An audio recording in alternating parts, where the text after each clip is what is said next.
Marshmallow Fanboy back with another action figure review, this time McFarlane Gold Label Martian Manhunter, which interestingly enough is marked DC Classic on the side. So not part of any storyline, not part of any period of history, just classic. And I hope this is not the last time that we see this.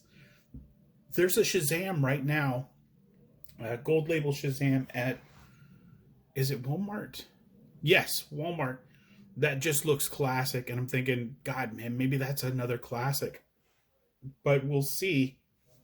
I don't have that right now, but I do have the other Martian Manhunter. He was really cool. I couldn't resist getting him, but the classic Martian Manhunter I jumped on because I recently pre-ordered the Booster Gold and Blue Beetle, and they are members of the JLA together, and I thought I would love to have those figures, you know, Guy Gardner and Fire and Ice and all of them.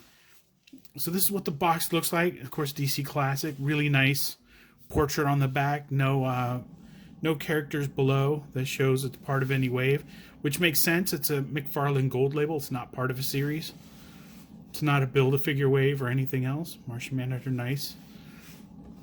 So this is a really nice figure. It looks amazing. I'm going to dig out my other Martian Manhunter figure, and I am going to check him out against him.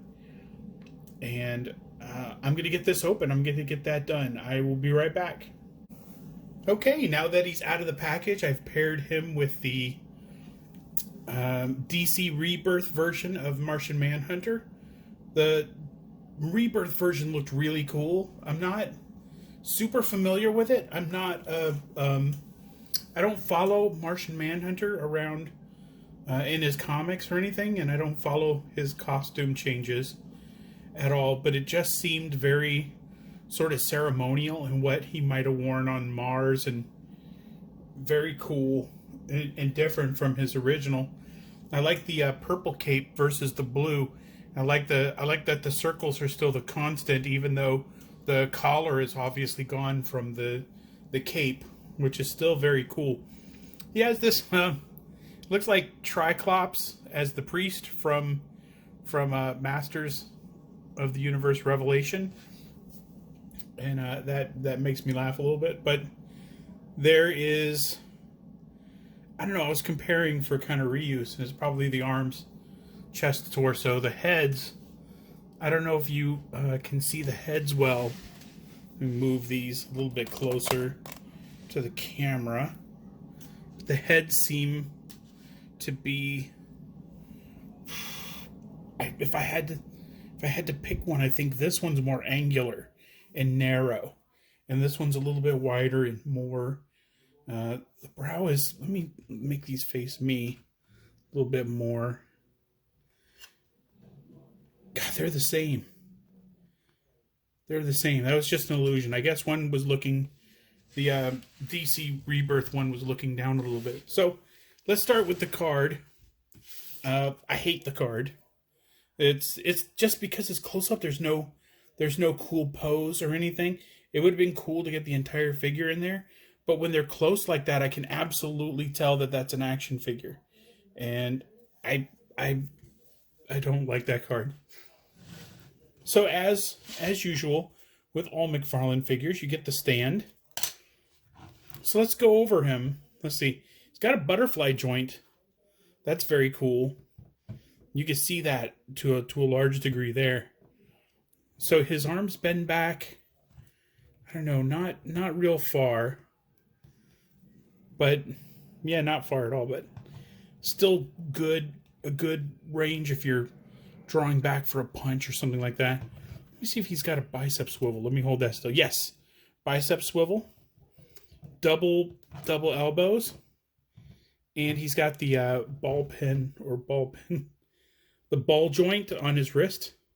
So the hands aren't meant to take off, but it's got the hinge on it, so you can move it up and down and twist it around. He's got a crunch right below the rib cage, and his waist does twist. This strap is separate from the belt, so it looks like you can twist him, and the belt sort of does bunch up in places like this, which tells me it's kind of rubbing against this belt. But they're not connected, so there's a freedom of movement there. Of course, the crotch is rubberized, so you can't really see the inner workings too well, which is nice. No thigh swivel, but he's got double knees. See if he can kick his own butt. And almost, not quite. Let me see if he's got a let's see, any kind of boot swivel. No, but the feet are on ball joints also, so you get those motions, and you can twist it sideways, and then maybe twist the foot forward, and then get sideways motion out of it. There's a toe hinge, and that's very cool. I've had a hard time standing this guy up on his own without the action figure stand. So I'm glad that it comes with an action figure stand, because otherwise, what a pain. So I like it. The cape is a little bit different. The cape is of course, like I said, it's missing the collar around his head, but also the DC Rebirth version seems a little more substantial, less floppy. Nope, it's the same. No, that one's a little bit floppier. I don't know, they're about the same. Let me back these way up. So with McFarlane's digging into so many eras of different characters, and he's doing so much work with all of the stuff, and he's putting out figures before we even know they're on the shelves. I think all of the current gold label stuff like Parallax and the Black Flash, the Undead Flash, whoever, I can't remember the name of it. The gold label Shazam, the gold label Azrael as Batman from Nightfall. Just all of a sudden they exist, and they're real, and they're awesome. And I'm hoping that we get a lot more of these. Like, I love that they're putting out different versions of the same character, and I love that they're dipping into the past to get some of that nostalgia feel out. I'm happy. There's, with the death metal stuff and like Endless Winter and stuff, we're getting deep cuts that other companies would have just ignored and just went past. And we're getting those. Do I like the fact that, we're getting multiple of the same bodies with different heads? No. Do I like that we're not getting guns? No. I don't like that at all. But at the same time, if I can get a complete Justice League with Fire and Ice and Guy Gardner and whoever else was on the team, I can't remember, Rocket Red maybe, Booster. Well, we're getting Booster Gold and Blue Beetle. But, I would love all those figures. So I'm really excited to have these two figures in my collection. Neither of which I was thinking of getting, because they're not really... Martian Manhunter's not my cup of tea. But, damn, I liked them a lot. And I'm glad that I got them. So until next time, enjoy your toys.